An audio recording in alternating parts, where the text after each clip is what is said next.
मुझे तो लगता है कि ये विरोध कहीं न कहीं एक सोची समझी रणनीति के तहत है। नहीं तो ये रमजान का महीना था। कल ईद में जिस तरह से all India Muslim personal law board ने कहा कि काली पट्टी बांध करके जाएं, तो कल इबादत का दिन था।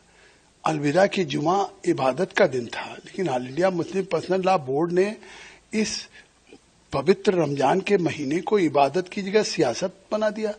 और पूरी सियासत, क्या कभी एक महीने जो रोजेदार उपवास रखते हों, रोजा रखते हों, उस रोजे के बाद अगर लोग प्रेयर कर रहे हैं अपने गॉड के नाम पे, अल्लाह के नाम पे, उनको कहा जा रहा है कि काली पट्टी बांध करके जाइए। अरे भाई, अगर आपको प्रोटेस्ट करना है, राजनीति करनी, तो जंतर मंतर पे करिए। वो आपने किया। आपने राजनीति किया जाकर के पटना में नीतीश कुमार पे दबाव डालने के लिए, वहां पे धरना दिया। आप विजयवाड़ा जा रहे हैं, आप ओवैसी कह रहे हैं कि हमने all India Muslim personal law board के हुक्म पे पट्टी बांधी है, हमारी मस्जिदों पे हमला हो रहा है। किस तरह से लोगों को झूठ बोल करके गुमराह किया जा रहा है। इस पाक रमजान के महीने में झूठ बोलना चाहिए।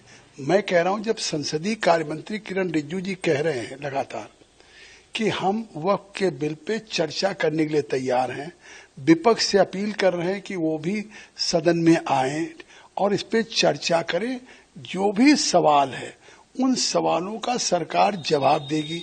तो जब सरकार इतना तैयार है, सरकार की मंशा एक ट्रांसपेरेंट बिल लाने की है, तभी तो सरकार ने सीधे बिल पास कराने के बजाय खुद ही सरकार ने स्पीकर साहब से आग्रह किया कि इस पे ज्वाइंट पार्लियामेंट्री कमेटी बना दिया जाए, देश के सभी स्टेक होल्डर्स के साथ मीटिंग हो जाए और स्टेक होल्डर्स या हर स्टेट गवर्नमेंट के ऑफिशियल या सुन्नी वक्फ बोर्ड या इस्लामिक स्कॉलर्स, माइनॉरिटी कमीशंस, सब लोगों के साथ। इसके बाद पूरे देश में हमने पूरी कमेटी को लेकर टूर किया। लखनऊ आए, पटना गए, कलकत्ता गए, भुवनेश्वर या हम गुवाहाटी, चेन्नई, बेंगलोर, हैदराबाद, अहमदाबाद, मुंबई।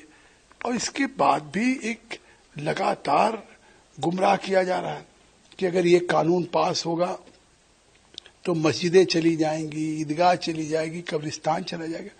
ये क्या चाहते हैं? देश में कहीं न कहीं बदअमनी पैदा करना चाहते हैं, अस्थिरता पैदा करना चाहते हैं।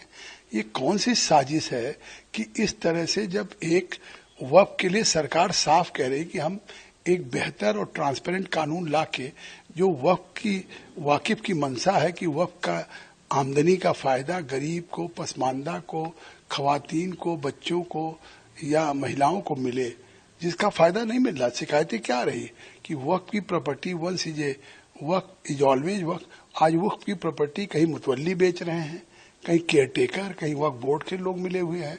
तो अगर उसको ठीक करने का काम कर रहे हैं, तो ये क्यों देश में इस तरीके से, जिस तरह से ये विरोध बढ़ रहा है, जबकि जेपीसी की हमने रिपोर्ट सबमिट कर दी, अब सरकार उसको अप्रूव करके अमेंडेड बिल लेकर के आएगी।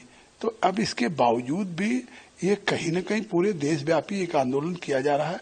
उसी तरह से जैसे सीए पे हुआ, 3 तलाक पे हुआ, आर्टिकल 370, 35A पे। अगर आप ये वीडियो YouTube पर देख रहे हैं तो हमारे चैनल को सब्सक्राइब कर बेल आइकन दबाएं, और Facebook पर देख रहे हैं तो हमारे पेज को लाइक करें।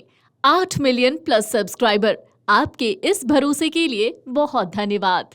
अगर आप ये वीडियो YouTube पर देख रहे हैं तो हमारे चैनल को सब्सक्राइब कर बेल आइकन दबाएं, और Facebook पर देख रहे हैं तो हमारे पेज को लाइक करें। 8 मिलियन प्लस सब्सक्राइबर, आपके इस भरोसे के लिए बहुत धन्यवाद।